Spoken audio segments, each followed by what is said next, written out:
سرکار دو عالم صلی اللہ علیہ وآلہ وسلم کا ارشاد مبارک ہے کہ مومن کے اخلاق سے زیادہ کوئی بھی وزنی چیز قیامت والے دن میزان پر نہیں ہوگی۔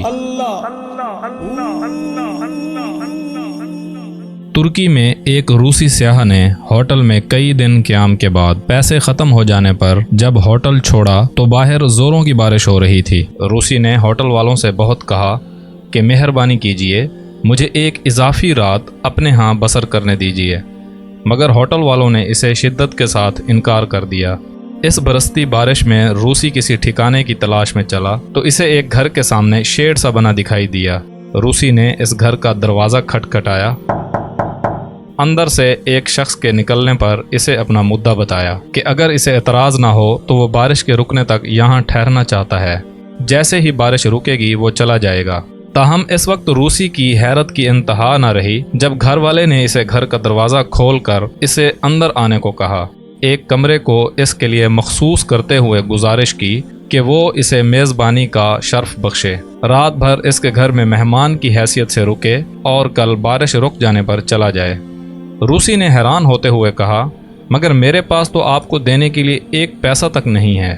گھر والے نے کہا، مجھے آپ کی خدمت و مدارت کا آپ سے کوئی پیسہ نہیں لینا، ہمارا دین ہمیں مہمان کی تکریم سکھلاتا ہے اور آپ میرے مہمان ہو۔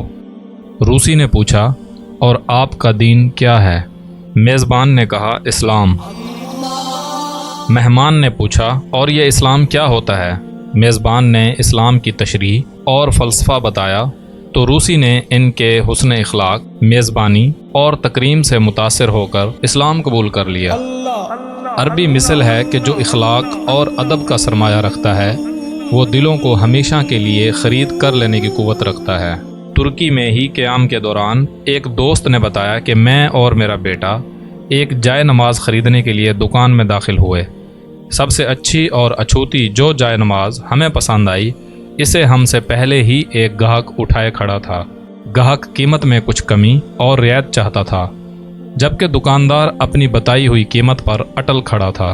سودا نہ ہو سکنے پر جب پہلا گاہک چلا گیا تو ہم نے کہا، پسند تو ہمیں بھی یہی جائے نماز ہے، مگر آپ رعایت ہی نہیں کر رہے۔ دکاندار نے کہا، بالکل رعایت کروں گا، اور جو قیمت آپ کو اچھی لگے گی اس پر آپ کو یہ جائے نماز دوں گا۔ اس گاہک نے حیرت سے پوچھا، مگر کیوں؟ ابھی تو آپ اس گاہک کو ذرہ برابر رعایت پر بھی راضی نہیں ہوئے، اب ایسا کیا؟ دکاندار نے کہا، جب آپ دکان میں داخل ہوئے تھے تو آپ نے مجھے سلام کیا تھا۔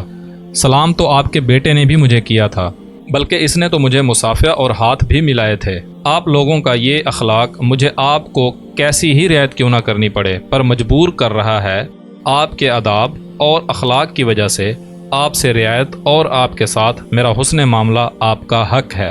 یاد رکھنے والی بات یہ ہے کہ لوگوں کے مرتبے ان کے اخلاق کی وجہ سے بلند ہوا کرتے ہیں، بلکہ لوگ تو یوں بھی کہتے ہیں کہ اخلاق بھی رزق کی طرح کی ملی ہوئی دولت ہوتی ہے، اور اس اخلاق میں کوئی غنی ہوتا ہے تو کوئی بے حال فقیر۔ جو اخلاق کی ملکیت رکھتا ہے لوگ اس سے راضی ہوتے ہیں، اس کا رزق بڑھ جاتا ہے۔ سرکار دو عالم صلی اللہ علیہ وآلہ وسلم کا ارشاد مبارک ہے کہ مومن کے اخلاق سے زیادہ کوئی بھی وزنی چیز قیامت والے دن میزان پر نہیں ہوگی۔